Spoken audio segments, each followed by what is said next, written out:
Alors, deuxième cours de géométrie euclidienne.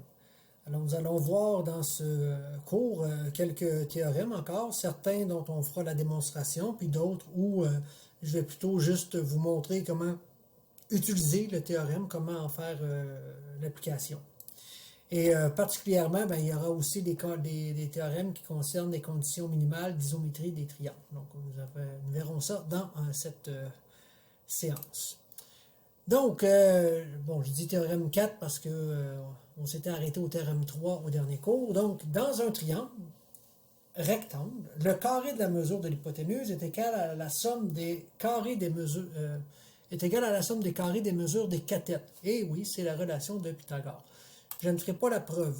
Je vais juste puis vous connaissez déjà le théorème, je vais plutôt vous montrer comment l'utiliser dans un contexte où on est en affirmation ou justification. Donc, dans le contexte formel de la géométrie euclidienne. Donc, on commence par établir la relation de Pythagore avec la mesure de chacun des segments. Donc, mesure de la cathète, AB à la 2, plus mesure de l'autre cathète à la 2, qui est BC, est égale à mesure de l'hypoténuse à la 2. Et la justification, théorème de Pythagore. Relation de Pythagore, c'est bon aussi. Donc, deuxième étape, on va les remplacer par les mesures qu'on connaît. Donc, BC vaut 5, puis AC vaut 13. Par substitution. Quand on remplace, c'est par substitution. Et la troisième étape, là, ce sera une étape de calcul. Là. Donc, 5 à la 2, ça fait 25. 13 à la 2, 169. Moins 25 de chaque côté, ça fait 144. Et mesure de AB va être égale à 12 ou moins 12. Racine positive, racine négative. Tout ça par calcul. Et là, attention, là, je vais aller identifier que le moins 12 est à rejeter dans le contexte parce que ça engendre des valeurs, des mesures négatives, ce qui est impossible dans le contexte qu'on a présentement. Donc, la mesure de AB est égale à 12. Voilà. Maintenant, théorème 5, le théorème 30, 60, 90. Alors, ce théorème-là nous dit que lorsqu'on a un triangle rectangle, la mesure du côté qui est opposé à l'angle de 30 degrés vaut la moitié de l'hypoténuse. Donc, pour qu'on puisse utiliser ce théorème-là, on doit avoir absolument un triangle rectangle dans lequel on a un angle de 30 degrés. Si ce n'est pas 30, c'est 29, 30,2, ça ne marche pas. Ça soit absolument 30. Et ce que ça dit, c'est que le côté en face de l'angle de 30 degrés, ce côté-là, vaut toujours la moitié de l'hypoténuse. Je ne vous ferai pas la preuve, mais juste vous montrer un peu d'où vient l'essence de ce théorème-là. Donc, prenons un triangle équilatéral. Donc, triangle ABC. Et un triangle équilatéral, 3 côtés congrus, 3 angles congrus, donc 60, 60, 60. Si je trace une hauteur dans ce triangle-là, cette hauteur-là, étant donné qu'on a un triangle équilatéral, qui est un cas particulier d'un triangle isocèle, cette hauteur-là sera en même temps la bisectrice de l'angle. Donc, ça va séparer l'angle en deux angles congrus, donc 30, 30, donc plus particulièrement le petit angle ici, 30 degrés. Bon, évidemment, l'autre angle ici va être de 60, ça on le savait déjà.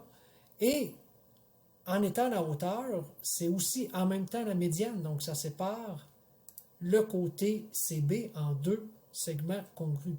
Donc, la mesure de BD ici vaut exactement la moitié de BC.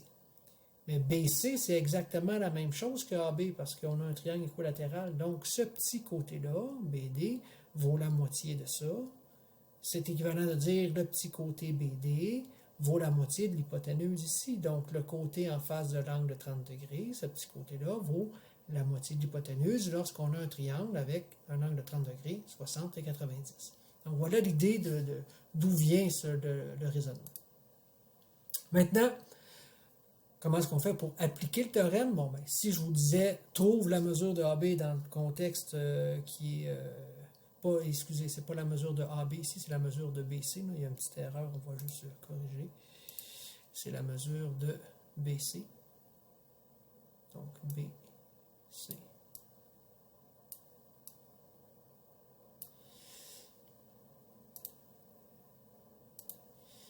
Donc, trouve la mesure de BC. Donc, affirmation, justification. Donc, la mesure de BC qu'on cherche, c'est la mesure de AC divisé par 2. Pourquoi? grâce au théorème 30, 60, 90. L'autre étape, ben, on a une substitution. Je remplace AC par sa mesure, 6 cm divisé par 2. Et la dernière étape, ben, par calcul, c'est pas un gros calcul, hein, 6 divisé par 2, ça fait 3. 3. Et voilà, on a terminé. Maintenant, le théorème 6. Dans un triangle isocèle, les angles opposés aux côtés congrus sont congrus. Ce n'est qu'un rappel, celui-là, je n'irai pas très en profondeur. Là. Juste vous rappeler, si j'ai un triangle isocèle, avec évidemment deux côtés congrus, un triangle isocèle, ben, grâce à ce théorème-là, on sait que les angles opposés à ces côtés-là seront congrus. Un autre rappel, dans un parallélogramme, les côtés opposés sont congrus. Les angles opposés sont également congrus. Les angles consécutifs, ça veut dire les angles qui suivent, par exemple lui, puis avec celui-là. Regardez, le premier ici, je vais juste le faire glisser jusqu'à l'autre bout. Vous voyez, ça fait quoi? Ça fait deux angles qui donnent 180 degrés, donc les angles consécutifs sont supplémentaires. Et finalement, les diagonales du parallélogramme se coupent de quelle façon? Bien, dans leur milieu. J'en ai une qui est plus petite que l'autre, mais les deux, ça se coupe directement dans le milieu, chacune l'une de l'autre. Donc, les diagonales se coupent en leur milieu. Maintenant, on va parler des conditions minimales d'isométrie pour les triangles. Donc, pour que deux triangles soient congrus, en principe, n'importe quelle figure, pour s'assurer que deux figures soient congrues, il faut absolument que leurs côtés homologues, les côtés qui se correspondent, que ce soit congru, puis tous les angles aussi. Par exemple, AB avec A'B', BC avec B'C', AC avec A'C', l'angle C, l'angle C, l'angle B, l'angle B', l'angle A, l'angle A'. Mais là, ici, pour les triangles, on a des théorèmes qui nous disent, pour s'assurer que les deux figures soient congrues, on n'a pas besoin de vérifier ces 6 éléments-là. On a besoin d'en vérifier seulement 3, mais 3 bien choisis. Donc, le premier théorème qui parle de ces conditions minimales d'isométrie, c'est le théorème côté-côté-côté, qui dit deux triangles qui ont tous leurs côtés homologues congrus sont nécessairement isométriques. Donc, si je vérifie les 3 paires de côtés, je n'ai pas besoin de vérifier le reste. Automatiquement, ça veut dire que les deux triangles sont congrus. Par exemple, si j'avais ce problème-là, puis on me disait, voici deux triangles, puis il prouve que les triangles sont congrus. Donc ici, l'hypothèse, je vais mettre tout ce qu'on me donne dans le problème, donc chacune des mesures des côtés, bon, ok, j'écris tout ça, et la conclusion, je veux prouver que le triangle ABC est congru, je respecte l'ordre des sommets homologues, A', B', C'. Donc on va y aller avec affirmation, justification. Alors, première affirmation, il faut que dans le fond, j'ai 3 affirmations à faire qui vont concerner chacune une des paires de côtés. Donc, première affirmation, je veux dire que le segment AB a la même mesure que le segment A'B'. Puis pourquoi je peux dire ça? Pourquoi c'est vrai? Mais c'est parce que c'est écrit dans l'hypothèse. Et ça représente mon premier côté. Là, évidemment, ça a l'air un peu simpliste parce que toutes mes affirmations vont être comme par hypothèse, mais bon, l'exemple est fait comme ça. Il y en aura d'autres qui seront... le premier est un peu plus simple, les autres seront un peu plus complexes. Donc, le deuxième, mesure de AC, est égal à mesure de A'C'. Pourquoi c'est vrai? Bien, grâce à l'hypothèse. Et là, ça me fait ma deuxième paire de côtés. Ça me prend une troisième paire de côtés pour pouvoir conclure que les deux triangles sont congrus. Donc, je continue. A, BC avec B', C'. Est-ce qu'on a la même mesure? Oui. Pourquoi je peux dire ça? Bien, parce que c'est écrit dans l'hypothèse. C'est mon troisième côté. Côté, c'est fait. Je peux maintenant dire que le triangle ABC est congru au triangle A'B', C'. Pourquoi? Là, j'énonce ce théorème. Deux triangles qui ont tous leurs côtés homologues congrus sont nécessairement isométriques, qui est le cas CCC. J'ai fini la preuve, CQFD. Maintenant, deuxième cas d'isométrie des triangles. Encore une fois, plutôt que vérifier 6 éléments, j'en prends 3, mais 3 bien choisis. Et là, ici, j'ai 2 paires de côtés puis un angle. Donc, prenons un triangle ici. J'ai le triangle ABC. J'ai 2 côtés puis un angle, mais ça ne peut pas être n'importe comment. L'ordre de l'importance. Vous voyez, si je choisis 2 côtés, je vais prendre 2 côtés au hasard, disons AB puis BC. Ces 2 côtés-là vont former un angle. Mais l'angle que je dois prendre, la paire d'angles congrus, doit être absolument celui-là. Si j'ai AB, BC puis l'angle C, ça ne marche pas. Si je choisis l'angle B, ça me prend absolument ces deux côtés-là. Si j'avais choisi l'angle C, ça me prendrait le côté BC puis le côté AC. Ça me prend les côtés qui sont associés à l'angle, si vous voulez. Ça me prend côté, angle, côté. Donc, allons-y avec l'exemple qu'on a ici. On a deux triangles. Puis, ce qu'on nous donne comme hypothèse, on dit voici deux triangles, puis on vous dit là, CB puis DB, c'est congru. Même chose, EB puis AB, c'est congru. Le reste prouve que ces deux triangles-là sont congrus. OK. Donc, ce que je veux prouver, c'est que le triangle ABC est congru au triangle EBD. Donc, allons-y avec affirmation-justification. Donc, mon but, là, c'est d'avoir trois lignes. Ça peut en prendre plus, là, mais idéalement, ça va m'en prendre une pour le C, une pour le A, puis l'autre pour l'autre C. Donc, je vais commencer avec ce qu'on me donne. Hein. Déjà, ça me fait deux paires de côtés. Donc, mesure de AB est égale à mesure de EB. Pourquoi? Par hypothèse, ça me fait une première paire de côtés. L'ordre dans lequel je fais la preuve, là, ça n'a pas besoin d'être CAC. Là. Sur le dessin, il faut que ce soit CAC, mais l'ordre dans lequel je fais la preuve, ça peut être n'importe quel ordre. Donc, ici, je vais prendre l'autre paire de côtés, CB avec DB, encore par hypothèse. Et là, il faudrait que je sois capable de dire que l'angle qui est ici est congru à celui-là. Est-ce qu'ils sont congrus, ces deux angles-là? ABC puis l'angle EBD. Oui, parce que ce sont des angles opposés par le sommet. Donc, ça me fait mon angle. Donc, là, j'ai mon CAC. Donc, je peux dire que le triangle ABC est congru au triangle BD. Pourquoi? Grâce au théorème. Là, j'énonce mon théorème, entre parenthèses, CAC. J'ai fini ma preuve, c'est QFD. Maintenant, le théorème 10. Encore dans un cas de congruence de triangle. On va encore choisir trois éléments bien choisis, deux angles puis un côté. Puis encore là c'est le même principe que tout à l'heure. Le côté doit être entre les deux angles. Donc, si je choisis deux angles, par exemple A et C, bien, le côté, il faut absolument que ce soit AC. Si mes angles, c'est B et C, il faut absolument que le côté soit BC. Okay? Donc, on veut prouver que les deux triangles sont congrus. Donc, qu'est-ce qu'on a comme hypothèse? On a que AC est parallèle à DE, c'est écrit dans la question, donc je vais l'écrire. Puis, on me dit que ce côté-là est congru à celui-là. Donc, je l'écris aussi, là, CB, mesure de CB est égale à mesure de DB. Puis, ce que je veux prouver, c'est que les deux triangles sont congrus. Donc, le triangle BAC est congru au triangle BED. Et c'est pas le temps de retourner au lit. Back to bed. Okay.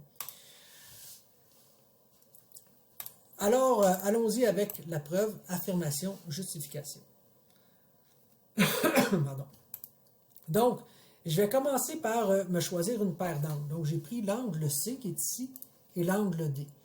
Donc, ce sont des angles alternes internes. Je vais essayer de vous le mettre de façon plus évidente. Là. Je vais mettre en rouge les deux parallèles, puis en bleu, la séquente. Hein. Donc, on voit ici les deux parallèles. À l'intérieur de ces deux parallèles-là, j'ai un angle ici, puis un angle là, qui sont des angles en diagonale par rapport à la séquente. Donc, ce sont des angles alternes internes. Donc, je vais le nommer. L'angle BCA est congru à l'angle BDE. Pourquoi? Parce que ce sont des angles alternes internes. Et là, je dois préciser quels sont les deux parallèles. Donc, AC est parallèle à DE et CD est la séquente. Maintenant, ça, c'est mon affirmation pour un de mes angles. Deuxième affirmation, le côté BC et le côté DB ont la même mesure. Ben, pourquoi? Par hypothèse. Donc, ça me fait mon côté. Donc, vous voyez, là, j'ai présentement l'angle qui est ici, j'ai le côté qui est là, donc je n'ai pas le choix, il faudrait que je prenne l'angle qui est ici. Cet angle-là, est-ce qu'il est congru à celui-là? Oui. Pourquoi? Parce que ce sont des angles opposés par le sommet. Donc, ça me fait mon autre angle. Donc, j'ai mon ACA. Je peux donc dire que le triangle BAC est congru au triangle BED. Pourquoi? J'énonce le théorème ACA. J'ai terminé ma preuve. C'est QFD. Maintenant, quelques contre-exemples. Donc ici, pour quelles raisons ces triangles-là ne sont pas nécessairement isométriques? Regardez ici, j'ai 59, 59, 80, 80, 18, 18. J'ai deux angles puis un côté. Pourquoi ça ne fonctionne pas? Parce que regardez ici, le 18 est entre 59 et 80. Ici, le 18, il n'est pas entre 59 et 80. Donc, la paire de côtés congrus n'est pas entre les deux paires d'angles congrus. Ben, oui pour ici, mais pas oui pour le deuxième. Et puis, pour le deuxième exemple, c'est la même chose. Regardez, 91, 35, 3,5. 3,5 n'est pas entre 91 et 35. C'est 4,3 qui est là. Donc, c'est pour ça que ça fonctionne pas. La paire de côtés congrus n'est pas entre les deux paires d'angles congrus. Maintenant, on va vous montrer quelques problèmes où il y aura des mesures manquantes dans les triangles congrus. Donc, il y a comme une structure ou des mots-clés à retenir lorsqu'on va faire ce genre de problème-là. Je vous les donne là. Les côtés homologues de triangles congrus sont congrus et les angles homologues de triangles congrus sont congrus. Vous allez voir, ça va revenir souvent. Okay? Donc, juste le retenir, vous allez voir dans les problèmes que je vais vous mettre par la suite, là, dans quelques instants, vous allez voir dans quel contexte on peut les utiliser. Vous allez voir, ça va revenir souvent dans les problèmes que vous allez avoir à faire. La démarche que vous allez avoir à faire quand on cherche des mesures manquantes, il va falloir, la plupart du temps, prouver que deux triangles sont congrus, soit par CCC, CAC ou ACA. Ce ne sera pas écrit dans le texte, là. Prouve d'abord que les triangles sont congrus. Non, ça va être à vous à le savoir et à y penser. Okay? Une fois que vous allez avoir trouvé que les deux triangles sont congrus, là, vous allez pouvoir utiliser ces phrases-là pour pouvoir démontrer que les côtés ou les angles sont congrus ou trouver les mesures manquantes. Par exemple, ici, j'ai deux triangles. Puis, je veux qu'on prouve que l'angle A et l'angle E sont des angles congrus, sachant ces éléments-là. Donc, mon hypothèse, c'est ce qu'on me donne. On me donne quoi? AB est congru à EB, je l'écris. DB est congru à CB, je l'écris. Est-ce que CE puis AD, c'est des parallèles? Ça a l'air parallèle. On dirait que c'est des angles alternes internes. C'est vrai que ça a l'air, mais c'est pas écrit que c'est des parallèles. Donc, c'est pas dans mon hypothèse, donc je ne peux pas utiliser le fait que ce sont des parallèles, je ne le sais pas. Peut-être que oui, mais je ne le sais pas, donc je ne peux pas en tenir compte. La conclusion, je veux prouver que l'angle E est congru à l'angle A. Bon, maintenant, affirmation, justification. C'est pas écrit « prouve que les deux triangles sont congrus », mais il va falloir que je prouve que les deux triangles sont congrus. Puis une fois que je vais avoir prouvé que les deux triangles sont congrus, comme ils sont congrus, bien, les angles qui se correspondent ici, le A et le E, bien, je vais pouvoir dire qu'ils sont congrus parce que j'ai des triangles congrus. Donc, regardons, quel chemin je vais prendre pour dire que mes triangles sont congrus? Bien, j'ai déjà certains côtés là, qui sont congrus. Tu sais, j'ai DB avec CB. Puis j'ai aussi, ensuite, j'ai AB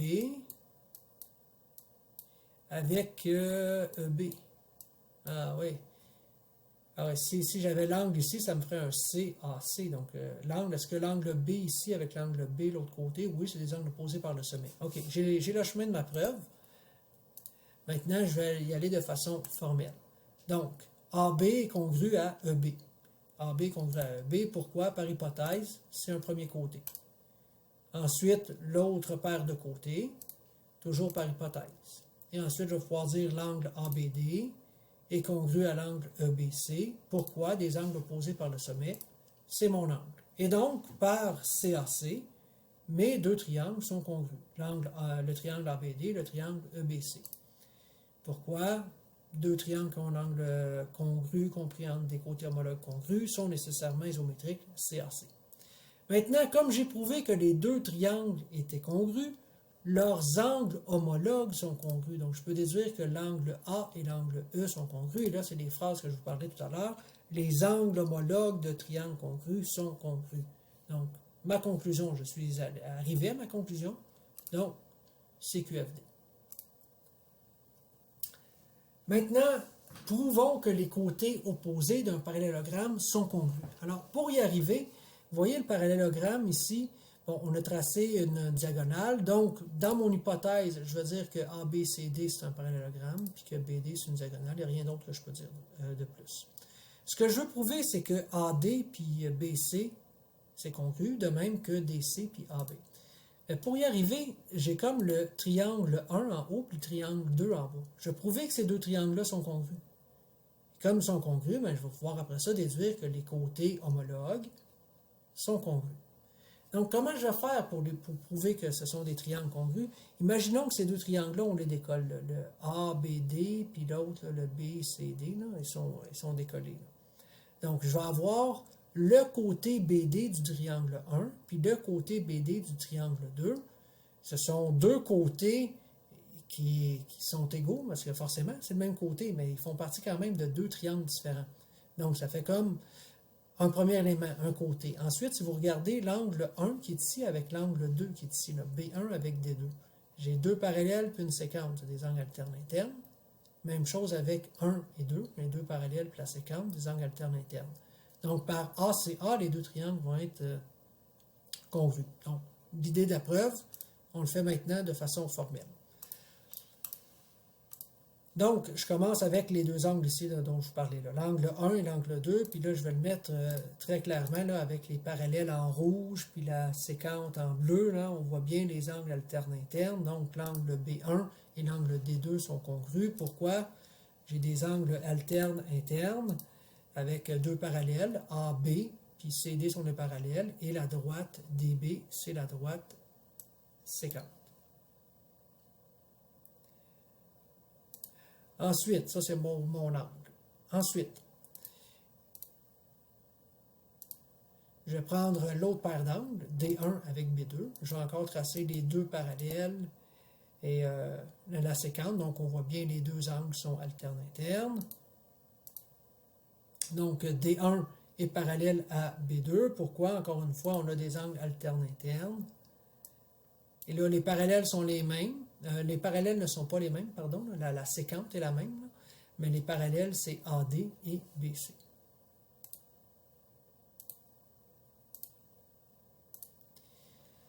C'est mon deuxième angle. Maintenant, le côté, ben là, c'est un peu bizarre d'écrire ça, mais c'est comme ça qu'il faut le faire. DB est congru à BD. Pourquoi? Ben, c'est le même côté ou côté commun. Donc, ça me fait mon C pour ACA. Donc, je vais avoir le triangle ABD qui est congru au triangle CBD grâce à ACA. Maintenant, étant donné que les triangles sont congrus, mais les côtés homologues sont congrus, puis pour être sûr de ne pas se tromper, là, vous pouvez regarder. Là, si je parle du côté AB dans le premier, c'est les deux premières lettres, il va aller avec CD dans le deuxième, les deux premières lettres. Si je parle de AD, les 1, 3, ça va aller avec 1, 3. Okay? On peut aussi regarder sur le schéma, là. Mais les deux façons sont bonnes. Donc, ici, j'ai AD qui va avec BC ou CB. Et puis ensuite, j'ai AB avec CD qui sont congrus. Pourquoi? Encore les phrases que je vous parlais tout à l'heure. Les côtés homologues de triangles congrus sont congrus. Donc, CQFD, on a atteint notre objectif. Maintenant, un petit dernier. Là, ici, c'est pas de prouver, mais c'est de trouver une mesure manquante. Là, on n'aura pas nécessairement besoin de prouver que deux triangles sont semblables. C'est juste un autre exemple. Donc, ici, on nous donne que l'angle GYP vaut 25 et j'ai un autre angle ici, XAY, qui vaut 35 degrés. Et ce qu'on cherche, c'est l'angle qui est ici. Donc, pour faire ça, ce qu'on va commencer par faire, c'est trouver la mesure de l'angle qui est ici, hein, qui est 25 aussi. Pourquoi? Parce qu'on a des angles opposés par le sommet. Donc, mesure de GYP est égale à mesure de XAY est égale à 25. Pourquoi? Angle opposé par le sommet, ça me fait 25. Ensuite, ben, dans le triangle AYX, ben, j'ai l'angle X plus l'angle Y plus l'angle A qui donne 180. Pourquoi? Parce que la somme des angles d'un triangle est de 180. Je vais remplacer par les données que je connais, puis je vais faire un calcul. Ça va me donner 120 pour la mesure de l'angle X. Et ça, c'est par substitution et calcul. Maintenant, je sais que cet angle-là vaut 120. Maintenant, l'angle qui est ici, ben, les deux ici ensemble donnent 180. Hein? Donc, l'angle YXA plus WXA donne 180 degrés. Pourquoi? Parce que ce sont des angles adjacents et supplémentaires. Je vais remplacer par la mesure que je connais. Donc, 120 plus la mesure de l'angle WXA est égale à 180 degrés. Je vais faire moins 120 de chaque côté. Ça va me donner 60 degrés pour l'angle que je cherchais. Et voilà, j'ai terminé. Alors, merci beaucoup de votre attention. Ça m'a fait bien plaisir et bonne journée à tous.